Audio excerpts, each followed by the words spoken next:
Okay. All right. So let me move on to the KPCA. KPCA is, of course, an extension of the PCA, and the KPCA, the kernel, actually helps you to handle a little bit of nonlinearity that the PCA cannot do. Here is a situation that you really want to consider KPCA, where there are two rings of data points. The inner ring is red crosses, the outer ring is blue circles. And then if you run the PCA, it will fail because they are all glued together. But if you run the KPCA with the appropriate choice of the K, the kernel, then ideally you want to separate them into these two axes. Right? So that's the goal of the KPCA. Now, the key idea behind the kernel is, of course, there's the same kernel trick where you try to measure the distance between two data points, xi and xj, and then the distance will be captured by this k. This is a kernel that you choose. It could be the radial basis function that we described before. This will equal to the inner product of these two transformed vectors. So to do this kernel PCA, what you need to do is to go back to the covariance matrix, okay, and then you realize that here you have x and x transpose, and what I want to do is to apply a kernel to replace. This is outer product, okay. First of all, I want to turn it into inner product, and then once I have the inner product, turn it into the transform space. Then I can use kernel to replace that. So that is the goal. So first of all, let's take the transform. Okay, so originally you have xn. Now you turn it into this phi function, and then you input this xn. So here is the original space. That is the transform space for some transformation. Now this transformation is not that important in our kernel, because in our kernel method, if you recall, when we define the kernel methods, everything matters is the kernel. It's not the underlying transform. The transform can be infinite dimensional, and we will never use that. Think about the radial basis function. The underlying transform is infinite dimensional. We don't need that. Okay? So now, if this can be done, then the covariance will become thus. You have this transform on x and then transform on x transpose. And what I want to do is to turn this using my kernel. And then a kernel is defined as the inner product of the transformed x. Now, clearly there's a gap here. This is outer product. This is inner product. I need to do some work so that I can use the k over here. And before we do that, let me also try to recall what we are trying to do in the PCA. The PCA solves this eigen decomposition problem where you want to find a U that satisfies this equation. This equation comes from the fact that if we want to do argmax of V transpose sigma V with a constraint that V equals to 1, when you put down the Lagrangian form, this is equal to the condition I'm having here. Sigma U equals to lambda U. Okay? We want to construct a candidate for this U and show that it is also the eigenvector. So what I suggest is that I will just write this U as this summation of alpha n and then times this functional transform of your input. Once you do that, then you can see that this equation of sigma U equals to lambda U can be written equivalently into this form. Okay, it's a little bit tedious, but never mind. We're going to simplify it a lot to a point that you can do this kernel trick. So you get from there, and then you recognize what? Well, once you put this U here, then suddenly you realize that there is a summation here, there's a summation here, there's a transpose. You can take this transpose, multiply with this vector, then you will have this form. Okay? So originally in the sigma, that you have an outer product.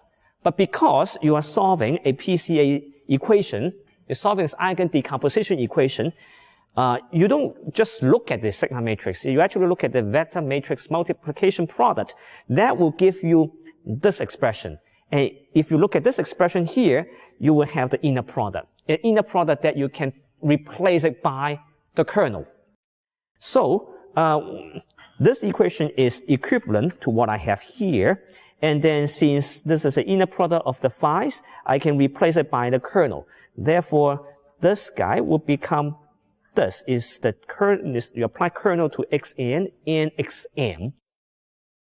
The right-hand side stays unchanged, okay? Now, you have this new equation here, and I also have a phi on the right-hand side, I have a phi on the left-hand side. What do? Well, the simplest trick is to multiply another phi transpose on both sides. Then you have what? Well, then you have phi transpose phi, you get another kernel. Here you also get another kernel. So what do you get? Well, you get this equation. This equation is interesting because this is exactly the same as before, okay? However, you can replace all the transforms, something that I don't want it to show up because it could be infinite dimensional. I don't want them to show up. But in this equation, they are all replaced by the k's. It's all the kernels. In this equation, anything related is the k. K is the only thing that survives in this equation. So what do you want to solve?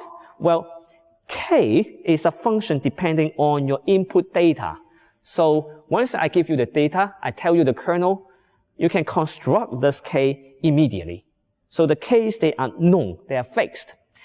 Same for here, same for here. The only unknown in this equation is the alphas. Once I can solve the alphas, I have solved this eigendecomposition problem. So what do I mean? Well, originally, you want to solve this eigensystem, you want to find the u's. Now I have translated the problem to find alphas. So the problem is not becoming easier, it's just solving a different problem. And by finding out the alpha, I should be able to use my kernel trick to construct my basis. Alright, so now, when you look at this equation here, you realize that this is just the inner, that can be written as a matrix K times your alpha, because that's just the summation of the alphas and also the K's. On the right-hand side, there's alpha times the K, just sum that up, that's K times alpha. Then outside, there is a summation of the K's, that will equal to another matrix multiplication of the K's. So, effectively, what you will have is this equation of k squared alpha equals to n times lambda k alpha. The n comes from the fact that on the right-hand side, or on the left-hand side, you have this average. So you have the n coming here. Now, k squared and k, you can remove one of the k's because even if k is not invertible, it doesn't really matter to me because I only care about the eigenvectors that has non-zero eigenvalues. So if they have zero eigenvalues, I don't care about anyway. So I don't really need to worry about solutions that got perturbed by having a k or k squared or not. So I can drop one of the k's. So once you remove that, you have this equation, and then you can solve the eigendecomposition for this k matrix. Then you can get the alphas. Once you get the alphas, you should be able to form the U's. Alright?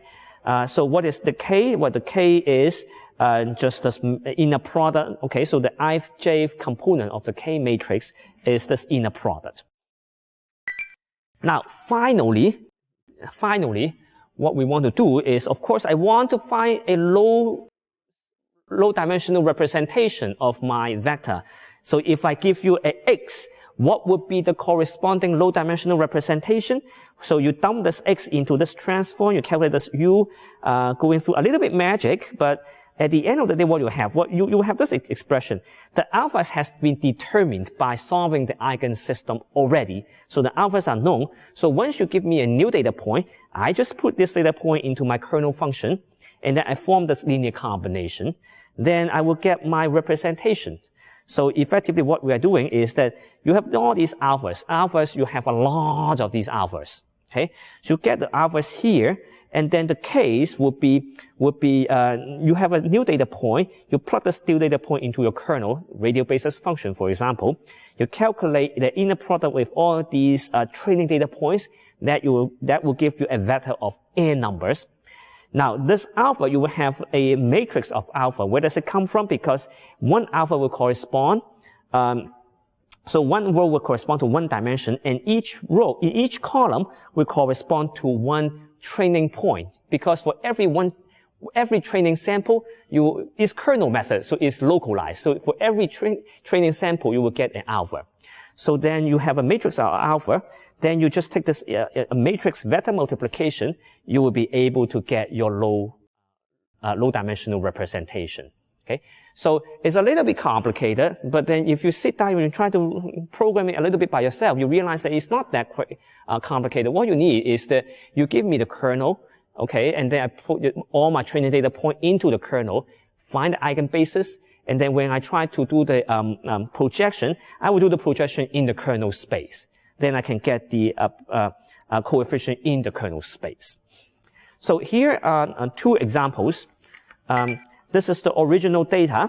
If you run the if you run the linear principal component analysis, you will get this. You're not able to partition the two classes into an easier problem. Okay, so that's the linear PCA.